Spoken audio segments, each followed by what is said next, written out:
Friends, good afternoon. I think it's time to discuss again the necessity, or lack thereof, of cat sterilization. Let's talk about this rationally, not as fanatics of any particular theory. Let's consider the issue comprehensively.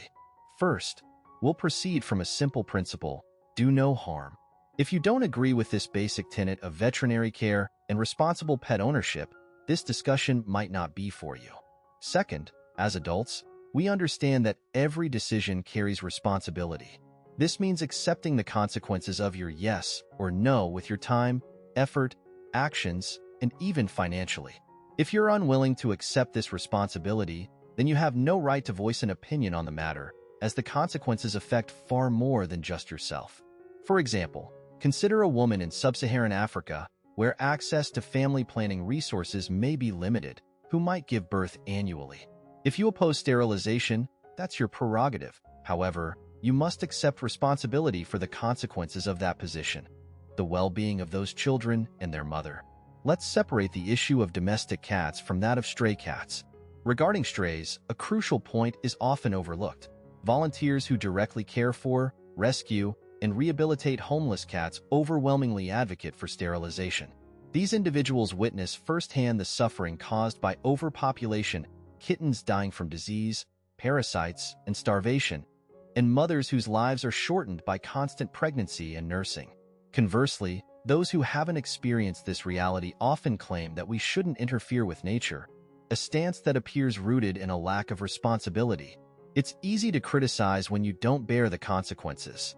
Volunteers and compassionate individuals who witness the suffering of stray cats and kittens understand the urgency of sterilization.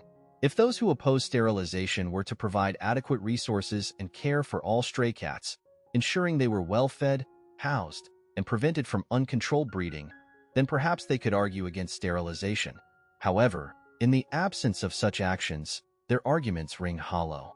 Another point to consider is that a cat cannot consent to sterilization to prevent unwanted pregnancies from potentially sick or diseased males. She endures the unwanted pregnancy, the physical toll of childbirth, and the risk of death, all without agency. If you're prepared to bear responsibility for all the cats, even those in your neighborhood, then you have the right to oppose sterilization. But if you're sitting comfortably, judging from a position of privilege and advocating against intervention based on a simplistic view of nature, then your position appears hypocritical rather than principled.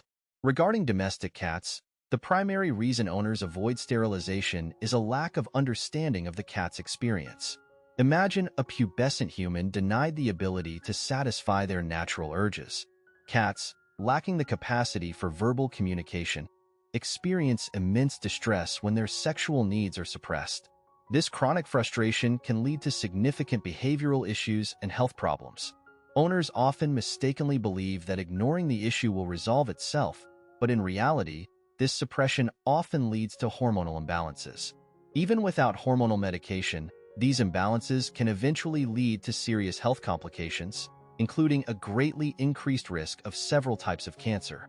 Many owners, recognizing their cat's distress, resort to hormonal medications, but these carry their own risks. A single dose of such medication can increase the risk of cancer development, which may manifest anywhere from a few weeks to a few months later. The uncertainty surrounding this time frame is another source of worry. Many cat owners avoid sterilization due to fear of the procedure. However, sterilization is a routine, relatively simple surgical procedure. Choosing a reputable veterinary clinic and following post-operative instructions, preventing the cat from jumping, licking the incision site, etc., will minimize any complications. For male cats, the procedure is even simpler and recovery time is minimal, often with the cat showing no signs of discomfort within a couple of hours. It's a short procedure, typically taking around 20 minutes, with no extensive stitches or lengthy recovery periods needed. Of course, this assumes a qualified veterinary professional is performing the surgery. In conclusion, the situations of domestic and stray cats differ significantly, requiring different approaches.